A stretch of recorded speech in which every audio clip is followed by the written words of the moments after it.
Greetings, YouTube. I read non-fiction exclusively. Now, this wasn't a conscious decision. I used to read a lot of fiction. From when I was a child till about a little over a decade ago, I read quite a bit of fiction. In fact, when I finally decided to box up my fiction for storage, I had 22 boxes. I mean, like, boxes this square full of books. Hundreds of books. I gave away all of them all when I finally got rid of it. Well, I saved a couple just because I had fond memories. But over time, I found that I was reading more and more non-fiction and less fiction. And one day I bought a fiction book because I happened to be fond of the author. I think it was Modesett Jr. And I put it on my shelf so I could get around to reading it. And a year later, I realized that it was still sitting on the shelf, that I hadn't read it, and that in that intervening year, everything I had read was nonfiction. So I gave up the pretext. I just pretend that I'm not going to read fiction anymore. I had read so many novels, science fiction, fantasy, espionage, a couple of mysteries thrown in there, that I couldn't find storylines that were new. I know authors are going to say that, you can always try a new twist on something, and you can. But it just got to the point where I'd seen so many things before that it got dull. Sort of a reason I don't watch fictional television any longer. Dramas, crime dramas, sitcoms. There just isn't anything new for me to look at. I think the last series I watched of any kind like that was Firefly, and they canceled that one. But now, since I read nothing but nonfiction, it gives me a lot of time to study any number of topics. And I tend to read a lot of history and a lot of science. Right now I'm reading the book A Brand New Bird, which deals with avian genetics. And it's fascinating, and I think it would make a great companion piece to the book The Beak of the Finch, which deals with finches in the Galapagos Islands and how they pertain to evolutionary theory. It's excellent. But because I don't read fiction, I miss out on a lot of the book memes that float around the world, like the whole Harry Potter thing.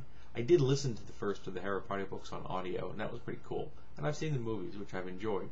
But the novels, I've missed them. And then there was the great Dan Brown Da Vinci Code. I missed it.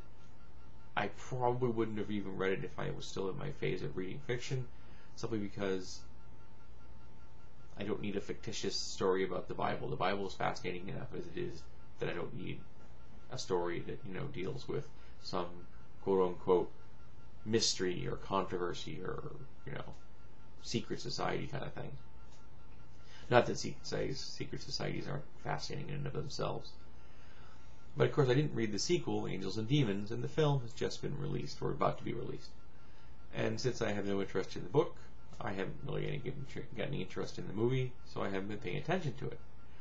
Last night, while I was turning the television off, I had been watching news, there was a commercial, and it showed this actress saying that this container got a highly unstable volume of antimatter in it.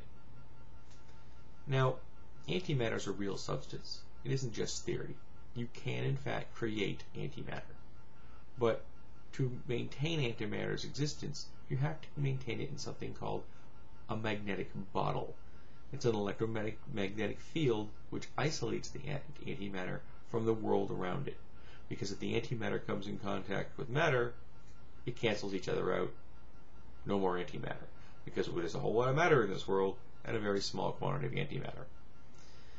So you can only produce very small quantities. And when I mean very small quantities, I'm talking like you can count the number of particles of antimatter that are created at one time. And you don't even need all your fingers and toes.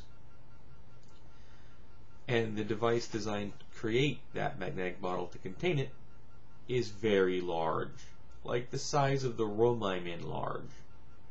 We don't have the technology to transport antimatter from point A to point B. You make it inside this device, you use it in the experiment you want to use it in, and then it goes away. It isn't what you call a practical fuel source or practical material for any kind of real-world application.